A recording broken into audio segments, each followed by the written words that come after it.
రాణికి గొప్పింటి సంబంధం తీసుకురావాలనే తపన నేను మీలో చూశాను.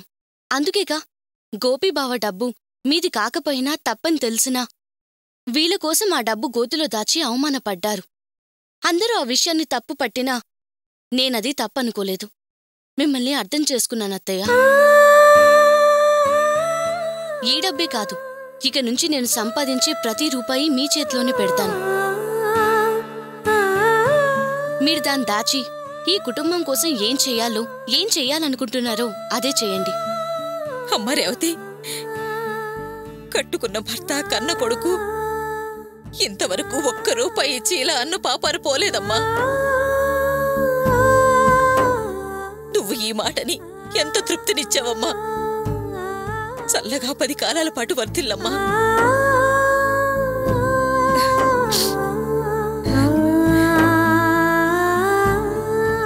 టోటల్ ఫ్యామిలీకి డబ్బాస్ చూపించి అందరూ నీ పక్కకొచ్చేలా చేసుకున్నావు. చూస్తానే, నేను చూస్తా.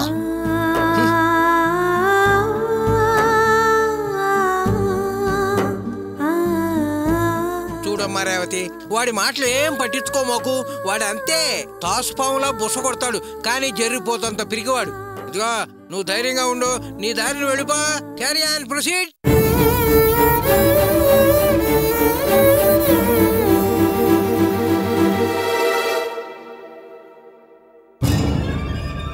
ఏంటి ప్రియా నువ్వనేది? మా అన్నయ్య అలా అన్నాడా? అవునదినా, అలా అనగానే నాకేం అర్థం కాలేదు. చాలా కన్ఫ్యూజ్ అయ్యాను. ఇందులో కన్ఫ్యూజ్ అవడానికి ఏముంది ప్రియా? నాకు పూర్తిగా అర్థమైపోయింది. నీకేమర్థమైంది వదినా? మా అన్నయ్యకి నీ మీద లవ్ మొదలైంది. నిన్ను పెళ్లి చేసుకోవాలనుకుంటున్నాడేమో. ఏంటి? నన్ను ప్రేమించడం, పెళ్లి చేసుకోవాలనుకోవటమా? అదే ప్రియా, నాకు అర్థం కావట్లేదు. నువ్వు చెప్పింది వినగానే నాకు మా అన్నయ్య మీద కోపం వచ్చింది. నాకే మా అన్నయ్య మీద కోపం వస్తే నీకు రావడం సహజం. నా వల్ల కావడం లేదు ప్రియా, సహించలేకపోతున్నాను. అయ్యో పాపమని నువ్వు మా అన్నయ్యకి మానవత్వంతో సాయపడదామని వెళ్ళావు. నీ మంచిదనం అర్థం చేసుకోకుండా వాడిలా ప్రవర్తించడమేంటి? జైలుకెళ్ళొచ్చాడు కదా, మారాడనుకున్నాను. ఛా, వాడింకా మారినట్లేడు. ఏం మనిషి వాడు? నువ్వేంటి, నీ కుటుంబం ఏంటి, నీ చదువేంటి, వాడేంటి, వాడి బతుకేంటి? నొక్కకి నాగలోకానికి ఉన్నంత తేడా. అవన్నీ వదిలే. వాడి గురించి వాడు ఆలోచించుకున్నాడా? జైలుకెళ్ళొచ్చిన ఓ క్రిమినల్ ఏ అర్హత ఉందని నిన్ను ఆశపడ్డాడు? అసలు ముందు నిన్ననాలి ప్రియా. వాడలా మాట్లాడడానికి కారణం నువ్వు. అదేంటోది నా నన్నంటావు? అనకేం చేయమంటావు? నేనేదో మా అన్నయ్య మీద ప్రేమతో అయ్యో వాడితో మాట్లాడలేకపోతున్నానే, చూడలేకపోతున్నానే అని నీ దగ్గర చెప్పుకుని బాధపడ్డాను చూడు, అది నేను చేసిన తప్పు. నా బాధ చూడలేక నీ మనసు కరిగి బాధపడుకొదినా, నేను వెళ్ళి చూసొస్తాను, నేను వెళ్ళి మాట్లాడొస్తానని నా కోసం నువ్వు వెళ్ళావు. వాడు మంచి చెడు ఆలోచించకుండా దుర్మార్గంగా ఇలా మాట్లాడమేనా? వాడికి బుద్ధి లేదు, నాకంతకన్నా లేదు. అదే ఉంటే నువ్వు బయలుదేరినప్పుడు వద్దు అని ఆపేదాన్ని. అసలు మా అన్నయ్య మీద ప్రేమతో వెనక ముందు ఆలోచించకుండా వాడికి నేను పరిచయం చేయడమే పెద్ద తప్పు. సారీ ప్రియా. ఎందుకదినా అలా మాట్లాడతావు? నువ్వు చేసిన దానిలో ఏ తప్పు లేదు. పాపం మీ అన్నయ్య ప్రేమ ఆప్యాయతల కోసం పలకరించేవాళ్లు లేరని పరితపించిపోతున్నాడని తెలిసే కదా మనం వెళ్ళి కాస్త ప్రేమతో మాట్లాడింది. మనం మనకు చేతనైంది చేశాం. తను ఆ తర్వాతే కదా మారటానికి ప్రయత్నం చేశాడని విన్నాం. నువ్వు చెప్పేది నిజమే ప్రియా. నువ్వు కల్మషం లేకుండా ప్రేమతో 4 మాటలు మాట్లాడితే వాడిలా ఆశపడ్డం ఏ పద్ధతి? తనేంటో, తన అర్హత ఏంటో ఓసారి వాడికి వాడు ప్రశ్నించుకోవాలి కదా.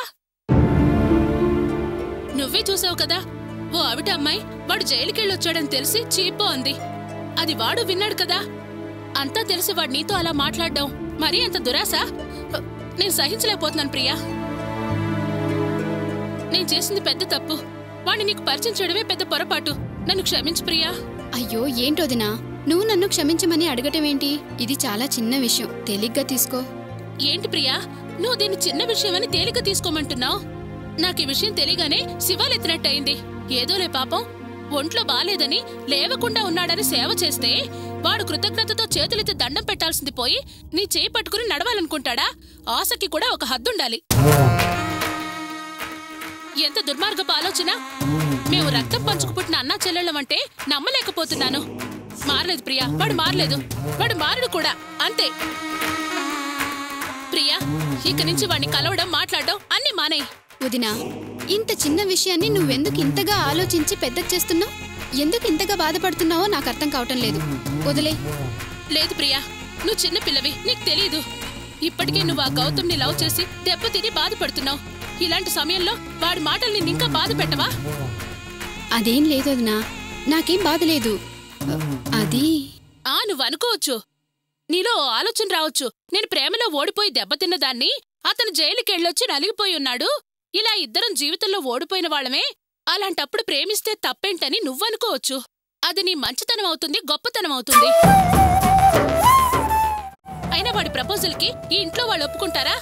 ఈ విషయం తెలిస్తే నిన్ను నన్ను ముక్కలు ముక్కలుగా నరికి పారేస్తారు. ఇంతకీ మీ అన్నయ్య ఏమంటాడో తెలుసా?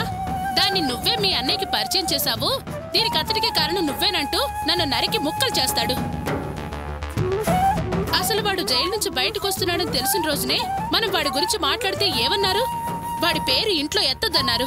అలాంటి వాళ్ళు ఎలా ప్రవర్తిస్తారో ఆలోచించావా? అందుకే ఇక నుంచి వాడితో మాట్లాడడం, కలవడం అన్ని మానేయమని నిన్ను ప్రాధేయపడుతున్నాను. నా బాధను అర్థం చేసుకో ప్రియా. జయంతి,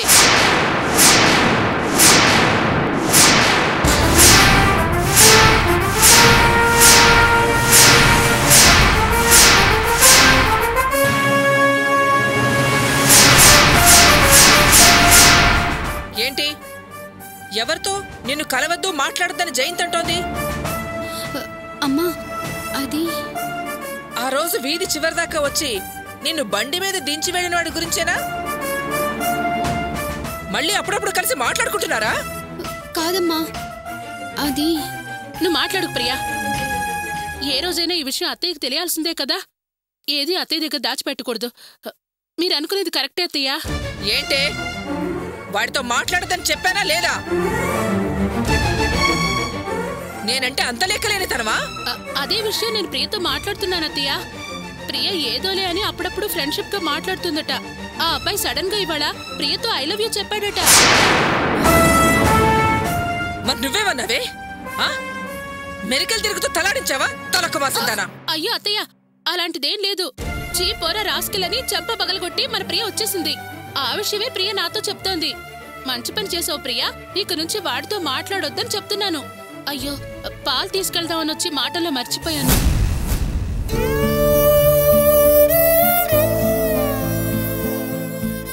చూడు ప్రియా, కావ్య, అర్చన విషయంలో నేనిప్పటికే సతమతమై సగం చచ్చి ఉన్నాను. నాకు కాస్త మనశ్శాంతి ఇవ్వగలిగిన కూతురివి నువ్వొక్కదానివేనే. నీ విషయంలో నాకేదైనా బాధ కలిగిందంటే తట్టుకుని బతకడం కష్టమే. అందుకే నువ్విబ్బంది పడి మేమిబ్బంది పడే పని ఏది చేయకు. ఓపిక నశించి ఉన్నాం, చావు తప్ప మరో మార్గం లేదు. నీ ఆలోచనలన్నీ చదువు మీద పెట్టు తల్లి, అర్థమైందా? అలాగే అమ్మా, నేనే ఆలోచన చేయటం లేదు. నువ్వు చెప్పినట్టే చేస్తాను. చాలమ్మా, ఆ మాట చాలు. నీ మాట మీద నమ్మకంతో నేను ప్రశాంతంగా ఉంటాను. వెళ్ళమ్మా, వెళ్ళి చదువుకోపో. అలాగేనమ్మా.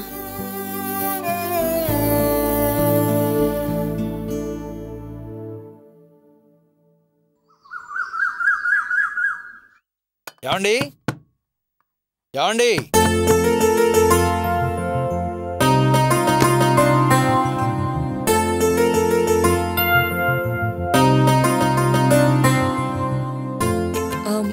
ఎవరండి మీరు? మేం వరంగల్ నుంచి వస్తున్నామమ్మా. ఎవరు కావాలి? పార్వతి వాళ్ళ ఇంటికి వచ్చామమ్మా. పార్వతక్క, అది పక్కిల్లండి. తెలుసమ్మా, వెళ్లే వస్తున్నాం. ఆమె లేదు, తలుపుకేమో తాళం వేస్తుంది. ఆమె వచ్చేటప్పటికి సాయంత్రం అవ్వచ్చు. అంతవరకు బయట అరుగు మీద కూర్చోవచ్చా అమ్మా? అరుగు మీద ఎందుకు? లోపలికి రండి. పర్వాలేదమ్మా, ఆమె వచ్చేదాకా ఇక్కడ కూర్చుంటాం. ఏం పర్వాలేదు, మీరు లోపలికి రండి. రండి. అలాగేనమ్మా, పదండి. రండి రండి, కూర్చోండి.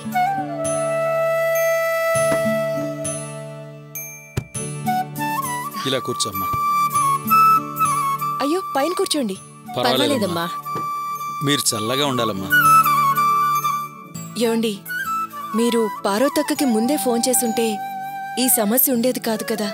ఏం చేయం తల్లి, మేమే చెప్పా పెట్టకుండా బయలుదేరాల్సిన పరిస్థితి ఏర్పడింది. మా ప్రాణాలు కాపాడుకోవడం కోసం మేము అర్జెంటుగా రావాల్సి వచ్చింది. ఊళ్ళో మాకు మా దాయాదులకు పొలం తగాదాలు వచ్చాయమ్మా.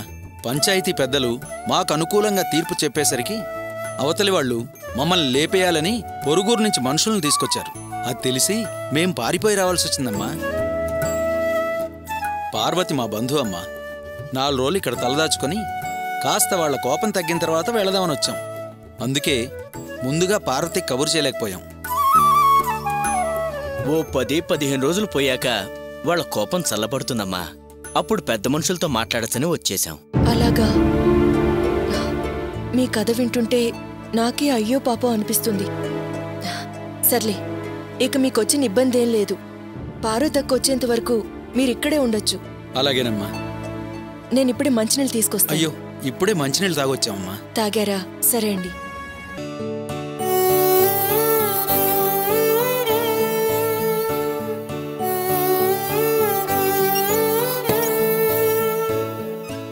ఆమె ఎక్కడికో వెళ్తున్నట్టుంది. పదండి మనం బయట కూర్చుందాం. ఆహా, పర్వాలేదండి. నేను మా ఆయనకి భోజనం ఇచ్చేసి వస్తాను. మీరిక్కడే కూర్చోండి. అమ్మా, మీరు ఇంటికి తాళం వేసుకు వెళ్ళండి, మేం బయట కూర్చుంటాం. అయ్యయ్యో, పర్లేదంటున్నాను కదా, మీరిక్కడే కూర్చోండి. అది కాదమ్మా, మేం బయట ఉంటాంలేమ్మా. మీరేం మొహమాట పడకండి. అసలే ఆమె కడుపుతో ఉంది. మీకు మంచినీళ్ళు ఏమైనా కావాలంటే లోపలున్నే తీసుకోండి. మీరిక్కడే కూర్చోండి, నేను వెళ్ళొస్తాను. అలాగేమ్మా.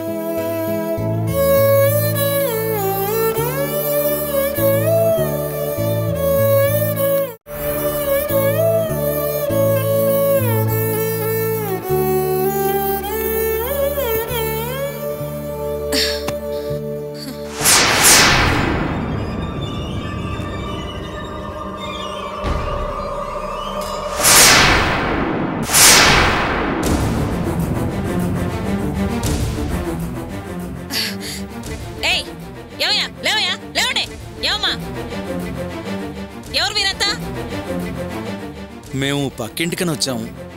ఆమెమో తాళం వేసుకుని బయటికెళ్ళింది. అందుకని ఇక్కడికి వచ్చి అడిగితే ఈ ఇంట్లో ఉన్న ఒక ఆవిడ మమ్మల్ని ఇక్కడ ఉండమంది.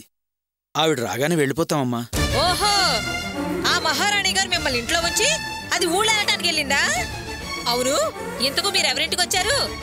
మీ పక్కన ఉన్న పార్వతి వాళ్ళ ఇంటికి వచ్చాము. పార్వతి ఇంటికా?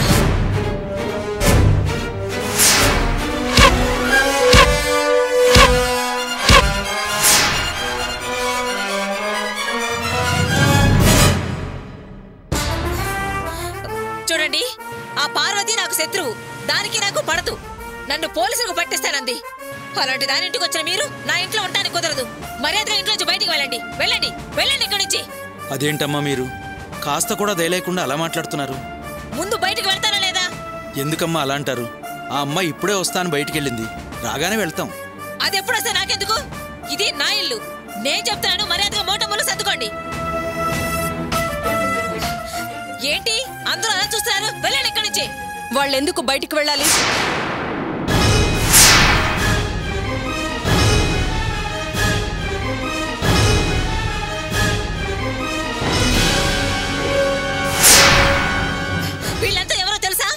వీళ్ళంతా ఎవరో తెలుసా? పార్వతి బంధువులు. వీళ్ళ ఇంట్లో ఉండమంటున్నావా? ఎవరైతే ఏంటి, వాళ్ళు మనుషులే కదా. చూడు, నా ఇంటికి వచ్చి నన్ను పోలీసులకు పట్టిస్తానన్న పార్వతి బంధువుల్ని లోపల ఉండని వాళ్ళు బయటికి పంపాలో నాకు తెలియదు అనుకుంటున్నావా? వీళ్ళ మీద దయ చూపించాలా? వెళ్ళమే పెద్ద చెప్పొచ్చావు. ఏయ్, ఏంటి సినిమా చూస్తున్నారు? వెళ్ళండి అవతలకి. ఎవరు వెళ్ళకండి. వాళ్ళ ఇంట్లో ఉంటే ఏమవుతుంది? ఈ ఇల్లు అరిగిపోతుందా తరిగిపోతుందా? చూడు, ఇది నా ఇల్లు. నా ఇంట్లో నాకు వ్యతిరేకమైన మనుషులు ఉండకూడదు, అంతే. అయితే ఏంటి? అసలే ఆవిడ కడుపుతో ఉంది. మీరెవరు వెళ్ళకండి, ఇక్కడే ఉండండి. ఏంటి, నేను వాళ్ళని బయటికి వెళ్ళమంటుంటే నువ్వు ఇక్కడే ఉండమంటున్నావు? పొగరా? ఇదిగో చూడండి, ఇది నా ఇల్లు. నేను చెప్తాను, వెళ్ళండి. నేను చెప్తున్నాను, ఎవరు వెళ్ళకండి, అందరూ ఇక్కడే ఉండండి. ఎందుకమ్మా మా గురించి మీలో మీరు గొడవ పడతారు? బయట ఎక్కడో చోటు ఉంటాంలే. ఏం చేస్తాం, అంతా మా దురదృష్టం. మా ఊళ్ళో మా ఇంట్లోనే ఉండలేని పరిస్థితి. బంధువుల ఇంటికి వస్తే తాళం వేస్తుంది, తలదాచుకోవడానికి వస్తే నిలబడే చోట్లేదు. మేము వెళ్తాంలేమ్మా, మా టైం బాగోలేదు. మీరు గొడవ పడకండి. చూడండి, ఈవిడ చెప్తుందని ఎవరు బయటికి వెళ్లాల్సిన పని లేదు. మీరందరూ ఇక్కడే ఉండండి, ఎవరు బయటికి వెళ్ళకండి. ఎంత అహంకారమే నీకు! నేను వెళ్ళమనను, నువ్వు ఉండమననువునా? ఇది నా ఇల్లే. చూడండి, మర్యాదగా బయటికి వెళ్ళండి. చాలే, ఆపండి.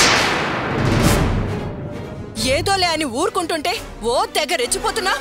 మాటి మాటికి నా ఇల్లు అని తెగ నీలుగుతున్నా. ఇది మీ ఇల్లు కాదు, నా ఇల్లు, నా భర్త ఇల్లు. అలా సంతకాలు పెట్టిన రోజుని అప్పుడే మర్చిపోయారా? చాలేవే, నేను సంతకం పెట్టిన సంగతి నాకు గుర్తుంది, కానీ నీ మొగుడేమన్నాడో నీకు గుర్తులేదనుకుంటారు. ఇల్లు ఎవరి పేరు మీద ఉంది అనే తేడా చూడొద్దు, అందరూ ఈ ఇంట్లోనే ఉందాం, అందరికీ హక్కు ఉంది అని చెప్పాడు. ఆ విషయం నువ్వు మర్చిపోయావా? అయినా నాకు తెలియగలుగుతాను, ఈ ఇంట్లో జరిగేది నేను అనకూడదా? ఎక్కడి నుంచో వచ్చిన పరాయి వాళ్ళు ఇల్లంతా ఆగం చేస్తుంటే అవతలకు వెళ్ళండి అనే హక్కు నాకు లేదా? వాళ్ళని నేను బయటికి పంపిస్తుంటే నువ్వు నా మీద పంచాయతీ లేస్తావేంటే? నా జోలుకొస్తే మాత్రం నేను ఊరుకోను. మర్యాదగా చెప్తాను, అవతలకు వెళ్ళండి. చూడండి, మళ్ళీ వాళ్ళని బయటికి వెళ్ళమనకండి. నేను ఊరుకునే ప్రసక్తే లేదు. అమ్మా, ఎందుకమ్మా మా కోసం మీరు గొడవ పడతారు? మేము వెళ్తాంలే. వెళ్ళొద్దు, ఇది నా ఇల్లు. బయటికి వెళ్ళమనే హక్కు ఆవిడికి లేదు. మీరు భయపడకండి. ఏంటే నా మాటకి ఎదురు చెప్తున్నావా? నిన్ను